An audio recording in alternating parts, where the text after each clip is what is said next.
अस्सलाम वालेकुम। आज मैं बनाने लगी हूँ हलवा कद्दू, जो कि एक बहुत ही मज़ेदार सब्ज़ी है और नबी पाक सल्लल्लाहु अलैहि वसल्लम की तो ये बहुत ही पसंदीदा सब्ज़ी थी।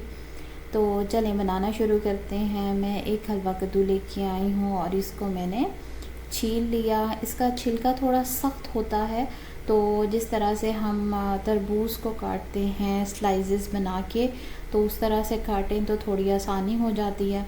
तो मैंने इसका छिलका जो है थोड़ा मोटा ही उतारा है। आप भी ऐसे कीजिए क्योंकि ये बहुत सख्त रहता है। और फिर इसके छोटे छोटे से ऐसे मैंने चंक्स काट लिए और इनको बहुत अच्छी तरह से धो लिया। और हलवा कद्दू के बीज भी जो हैं बहुत फ़ायदेमंद होते हैं और ये हलवा कद्दू के भी बहुत से फ़वाइद हैं। चलें बनाना शुरू करते हैं। मैंने यहाँ पे एक पैन में 3/4 कप ऑयल लिया।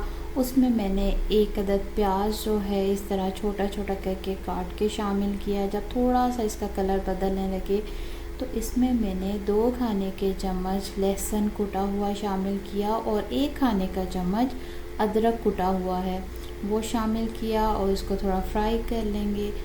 अब मैंने इसमें चिकन डाला है 400 ग्राम और साथ ही मैंने 1 कप टमाटो का पेस्ट जो मैं बनाती हूँ वो डाल दिया। आप चाहें तो 2 अदद फ्रेश टमाटोज़ भी इस्तेमाल कर सकते हैं और 3 से 4 हरी मिर्चें हैं। और साथ ही अब मसाला जात इसमें जाएंगे, जिनमें है 1 टीस्पून नमक, 1 टीस्पून लाल मिर्च पाउडर, 1/4 टीस्पून हल्दी, 1 टीस्पून सूखा धनिया, 1 टीस्पून ही ज़ीरा।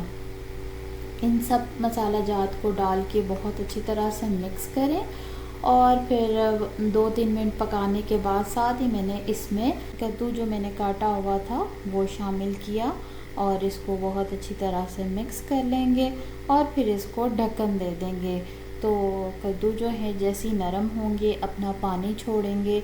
थोड़ी दरमियानी आंच पे मैंने इसको पकाया है। 10 मिनट बाद मैंने देखा था तो अभी इसमें थोड़ी सी कसर बाकी थी। तो ये 15 मिनट में तकरीबन सब्ज़ी रेडी हो जाती है, बहुत जल्दी पक जाती है। तो फिर मैंने इसको मज़ीद 5 मिनट के लिए दोबारा दम पे रख दिया था। तो जब देखा बहुत अच्छी तरह से गल गई थी। आप चाहें तो इस तरह से चंक्स भी रहने दे सकते हैं या फिर इसको मैश्ड कर लें, बिल्कुल ये आपकी अपनी चॉइस पे है। मुझे ऐसे ही अच्छे लगते हैं। तो ये इसका जो पानी है मैंने थोड़ा खुश्क कर लिया। चिकन भी हमारा बहुत अच्छी तरह से गल चुका है।